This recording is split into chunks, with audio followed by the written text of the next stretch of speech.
Assalamualaikum warahmatullahi wabarakatuh. Saya Ahmad Hadi Jam, kereta untuk program. Bersama saya adalah beberapa panel yang ikut di ahli tadi, Encik Salman Al-Faris dan Encik Nazmin bin Amran. Program kita ini adalah untuk membincangkan mengenai isu penyalahgunaan dadah dalam masyarakat. Dadah memang adalah untuk satu negara. Dan kempen dan usaha yang dijalankan termasuklah tentunya sebagai usaha dari agensi kerajaan, swasta dan perempuan yang bekerja keras menjalankan usaha dan fungsi besar meredakan polemik dadah ini.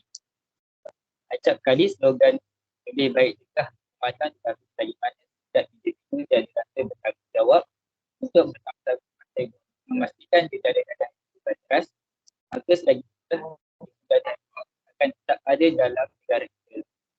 Tanpa membuang masa, saya ingin mengajukan beberapa soalan kepada kita, iaitu soalan yang pertama, apakah faktor yang menyebabkan merebaknya penyalahgunaan dadah dalam negara ini?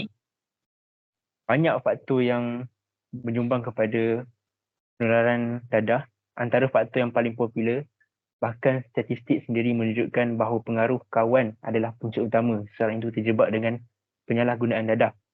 Begitu ramai remaja dan belia kita tersalah memilih kawan dan akhirnya mereka mula terjebak dengan gejala yang tidak sihat.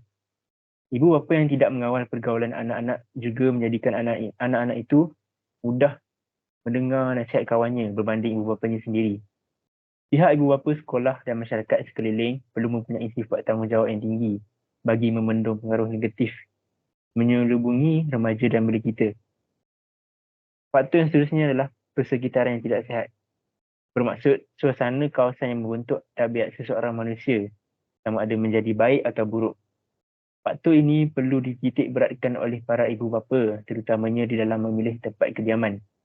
Bagi mereka yang tinggal di kawasan bandar, tumpuan anak-anak adalah sangat penting. Kerana jika tidak dikawal, maka anak-anak ini akan mudah dipengaruhi perubahan arus keseronokan dunia. Di sekeliling kota raya yang besar, telah tumbuh pelbagai permis-permis yang merosakkan kehidupan belia. Antaranya pusat perjudian, pusat hiburan, cyber cafe, kawasan melepak, hotel bajet dan sebagainya. Tempat-tempat tersebut selalunya menjadi sarang kepada penagih dadah dan penjual dadah untuk mencari pelanggannya. Manakala kawasan luar bandar pula, aktiviti penagihan dadah banyak terdapat di kawasan yang sunyi seperti rumah kosong, kawasan semak samun, di ladang kelapa sawit dan kawasan terpencil di dalam kebun. Bagi memastikan para belia dan remaja tidak terjebak dengan gejala negatif, maka pihak berkuasa wajib berkepentingan berautoriti hendaklah mengambil tanggungjawab yang sewajarnya bagi mengelak gejala ini menular. So, seterusnya kita bincangkan kesan-kesan dadah kepada diri dan masyarakat.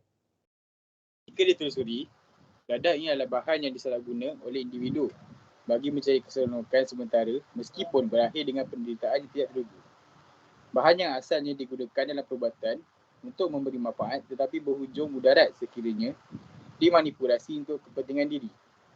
Dadah mengikut tarikh Agensi Anti-Dadah-Kuasaan AADK adalah bahan psikoaktif yang digunakan bukan untuk tujuan perubatan dan penggunaan dilarang.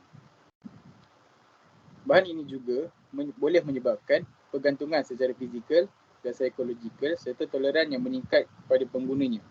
Ini menunjukkan penggunaan dadah secara konsisten bukan sahaja menyebabkan pergantungan, malah menyebabkan pengguna ketagih dos yang lebih tinggi dari masa ke semasa untuk mendapatkan kesan yang sama. Implikasi pengambilan dadah bukan sahaja memberi kesan kepada sistem biologikal diri seseorang seperti kerosakan saraf, hilang kewarasan dan mengundang pelbagai penyakit bahaya. Malahan, berlaku perubahan tingkah laku seperti menipu, mencuri, pelangsangan sehingga sanggup membunuh untuk mendapatkan wang membeli bahan berkenaan. Dalam konteks yang lebih besar, dadah juga terbukti meruntuhkan institusi keluarga, mengundang perceraian dan membawa masalah dalam masyarakat seperti jenayah, pembulawan dan sengketa disebabkan kemerosotan ekonomi keluarga dan ketirisan wang asbab kebergantungan terhadap dadah. Boleh dikatakan, individu yang menjadi penagih, pengedar, penjual pembekal sehinggalah kepada pengeluar dadah ini bersifat membenarkan diri tanpa mengira natijah daripada bahan haram yang disalahguna ini kepada individu, masyarakat dan negara. Bahkan dalam agama Islam juga, banyak tegahan maupun larangan terhadap arak, sesuatu yang memabukkan dan memudahkan diri. Istilah al-mukhadarat dalam bahasa Arab juga menjelaskan sesuatu yang membawa kepada ketidakwarasan akal dan hilangnya pertimbangan bersabit dengan hukum larangan terhadap dadah dan alkohol. Terima kasih kepada Cik Nassim Imran. Seterusnya, panel yang terakhir saya mempersilakan Cik Salman dengan pandangan mengenai isu ini. Dipersilakan. Pada pendapat saya, antara langkah yang perlu diambil bagi menangani isu penyalahgunaan dadah ini, saya ingin mengutarakan 3 langkah yang perlu diambil. Yang pertama, ibu bapa perlu memainkan peranan yang cukup penting untuk memastikan anak-anak mereka tidak turut terjebak dalam masalah ini. Mereka perlu meluangkan masa secukupnya bersama anak-anak mereka. Sikap ambil berat dan bertanggungjawab serta penyayang ini mampu mengelakkan remaja dari terjerumus ke dalam masalah penyalahgunaan dadah.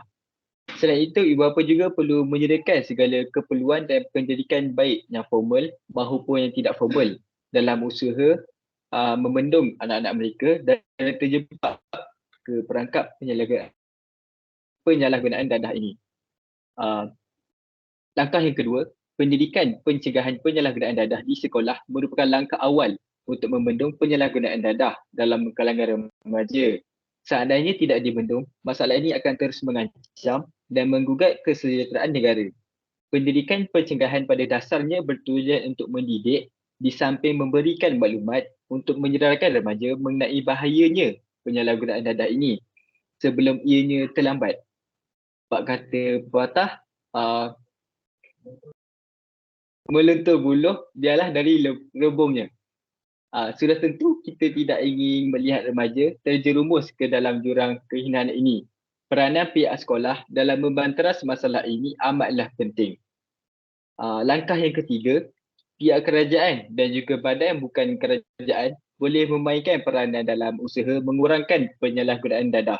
Antaranya ialah melalui program rakan muda, kem motivasi dan lain-lain program yang meliputi pelbagai aktiviti.